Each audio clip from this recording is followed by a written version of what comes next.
সম্মানিত দর্শক, এই মুহূর্তে আমাদের মাঝে উপস্থিত আছেন আরাফাত রহমান, কোকো স্মৃতি সংসদের কেন্দ্রীয় কমিটির সহ সাধারণ সম্পাদক, নারায়ণগঞ্জ জেলা যুবদলের সাবেক সিনিয়র সহ সভাপতি সালাউদ্দিন মোল্লা। দীর্ঘ 17 বছর পর বিএনপির ভারপ্রাপ্ত চেয়ারম্যান তারেক রহমান দেশে ফিরছেন। বর্তমান দেশের রাজনৈতিক প্রেক্ষাপট, সামনে আগামী ত্রয়োদশ নির্বাচন।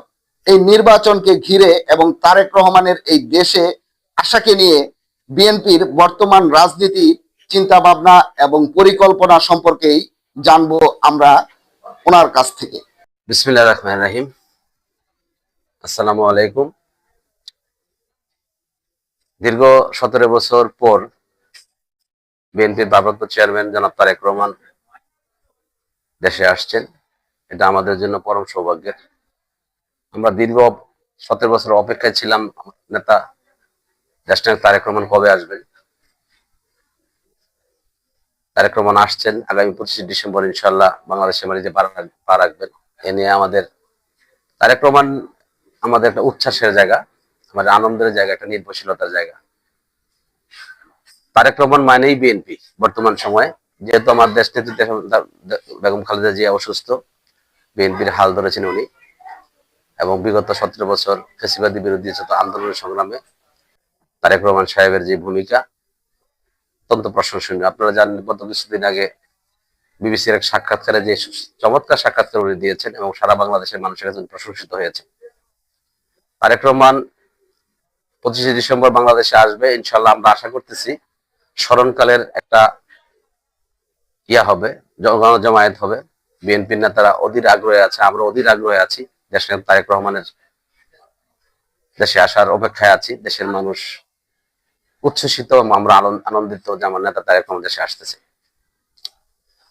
তারেক রহমান দেশে আসলে ইনশাল্লাহ দেশে বিএনপির সামনে জাতীয় সংসদ নির্বাচন নিয়ে সামনে যেটুকুই প্রতিবন্ধকতা আছে বা সমস্যা আছে, আশা করি তারেক রহমান দেশে আসার সাথে সাথে সম্পূর্ণ প্রেক্ষাপট বদলে যাবে। তারেক রহমান ইতিমধ্যেই ওনার নেতৃত্বের যেই যোগ্যতা প্রমাণ করে দিয়েছেন সারা দেশের মানুষের কাছে। দেশের মানুষ, 20 কোটি মানুষ তারেক রহমানকে বরণ করার জন্য অপেক্ষায় আছে,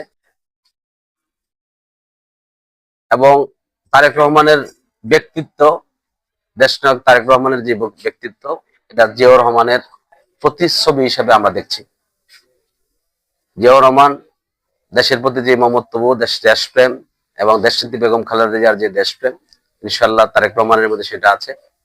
আমরা আশা করব তারেক রহমানের হাত ধরেই আগামী বাংলাদেশ স্বনির্ভর বাংলাদেশ এবং একটা নির্ভরশীল বাংলাদেশের প্রেক্ষাপট তৈরি হবে। জাতীয় সংসদ নির্বাচনকে কেন্দ্র করে বাংলাদেশের বর্তমান যে পরিস্থিতি, রাজনৈতিক পরিস্থিতি, একটা মহল বিদেশের সহযোগিতায়, পার্শ্ববর্তী দেশের সহযোগিতায় নির্বাচনকে বানচাল করার জন্য অনেক প্রক্রিয়া চালাচ্ছে দেশের ভিতরে। আপনারা জানেন, সম্প্রতি আমাদের জুলাই যোদ্ধা হাদি খুন হয়েছে। এই হাদি খুন হওয়ার পিছনে একটা গভীর ষড়যন্ত্র লুকায়িত আছে। আমাদেরকে সতর্ক হতে হবে। দেশনায়ক তারেক রহমানের নিরাপত্তা নিয়েও অনেক আলোচনা হচ্ছে। আমি মনে করি তারেক রহমানের নিরাপত্তার জন্য আমাদের বিএনপির প্রত্যেকটা নেতাকর্মীকে এর দায়িত্ব নিতে হবে। আমরা অনেক সময় অতি উচ্ছ্বাসের সাথে গিয়ে একটা জমায়েত করি, এমন জমায়েত করি যেখানে বিশৃঙ্খলা তৈরি হয়। বিএনপির প্রত্যেকটা নেতাকর্মীকে খেয়াল রাখতে হবে আমার নেতা তারেক রহমান যেন দেশে আসবেন, যাতে করে নিজেদের মধ্যে কোনো ভুল বোঝাবুঝি না হয়। সবাই সম্মিলিতভাবে দেশনায়ক তারেক রহমানের যে নিরাপত্তার দিকে সবাইকে খেয়াল রাখতে হবে। আরেকটা বিষয়, আপনি নির্বাচনের ব্যাপারে কথা বলছেন, যে নির্বাচন, ত্রয়োদশ জাতীয় সংসদ নির্বাচন 17 বছর বাংলাদেশের মানুষ ভোট দিতে পারেনি। মানুষের আকাঙ্ক্ষার মধ্যে মানুষ কখন ভোট দেবে সে ইচ্ছা প্রতিফলন ঘটাবে। আশা করি আগামী জাতীয় সংসদ নির্বাচনে সংখ্যাগরিষ্ঠতা অর্জনের মধ্যে দিয়ে বিএনপি ক্ষমতা আসবে। যেটুকু দুর্বলতা আছে, আমি মনে করি দুর্বলতা না। যদি বিএনপি নেতা কর্মীরা সবাই একসাথে এক হয়ে কাঁধে কাঁধ মিলিয়ে কাজ করে, সেই দুর্বলতা কেটে উঠবে। আর আমি একটা মেসেজ আপনাদেরকে দিতে চাই, সেটা হচ্ছে, আমার মনে হচ্ছে, আমি একজন ক্ষুদ্র মানুষ, আমি কারো আমার নিজের দায়িত্ব নিয়ে বলছি, যে হয়তো তারেক রহমান, আমার জনাব তারেক রহমানের কাছে কিছু মিস ইনফরমেশন যাচ্ছে, তো হয়তো যাচাই বাছাই করতে পারছেন না। ইনশাল্লাহ উনি দেশে আসলে যে মিস ইনফরমেশন গুলো আছে এগুলো সরাসরি উনি এগুলা নিজে হাতে দমন করতে পারবেন এবং বিএনপিকে ঐক্যবদ্ধ করে আগামী জাতীয় নির্বাচনে দেশনায়ক তারেক রহমানের নেতৃত্বে সংখ্যাগরিষ্ঠতা অর্জনের মধ্য দিয়ে বাংলাদেশ জাতীয় দল বিএনপি ক্ষমতায় আসবে, এই প্রত্যাশা আমরা করতে পারি। আপনাদের সকলকে, দেশের মানুষকে ঐক্যবদ্ধ থাকার আহ্বান জানাচ্ছি। বিশেষ করে আমার নারায়ণগঞ্জ ২,৫০০ আসনে কিছু প্রতিবন্ধকতা রয়েছে।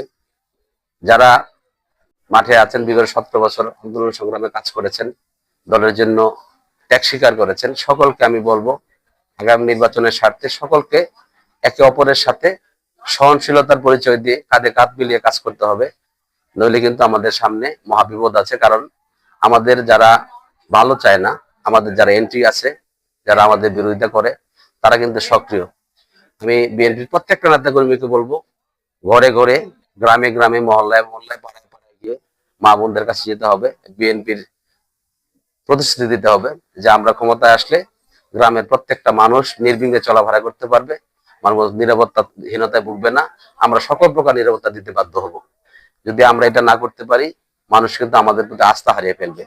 বিগত 17 বছর শেখ হাসিনা যেভাবে দেশকে অস্থিতিশীল করে বাংলাদেশকে এক নরকে পরিণত করেছিল, আমাদের দায়িত্ব হচ্ছে মানুষকে সেই 17 বছরের ইতিহাস ভুলিয়ে দিয়ে সামনে যাতে স্বনির্ভর বাংলাদেশ তৈরি হয়, এদিক থেকে সবার খেয়াল রাখতে হবে।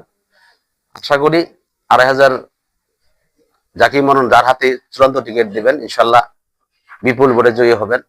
যদি তারা, যিনি পাবেন, সকলকে ঐক্যবদ্ধ করতে পারে, আর যদি ঐক্যবদ্ধ করতে ব্যর্থ হয়, আমাদের জন্য কিন্তু বিশাল অশনি সংকট সামনে দাঁড়ানো আছে। আমাদের সকলকে খেয়াল রাখতে হবে, আর নিজের স্বার্থটাকে বাদ দিয়ে দলীয় স্বার্থ দেখে এবং দেশের স্বার্থ এবং দলের স্বার্থ দেখে কাজ করতে হবে। যদি আমরা না করতে পারি, নিজের দাম্ভিকতা নিয়ে আমাদের অবস্থানে বসে থাকি, তাহলে কিন্তু আমাদের সামনে আমাদের এই জাতীয় সংসদ নির্বাচনে বের হওয়া আমাদের জন্য অনেক কঠিন হয়ে দাঁড়াবে। আপনাদের সকলকে ধন্যবাদ। আসসালামু আলাইকুম।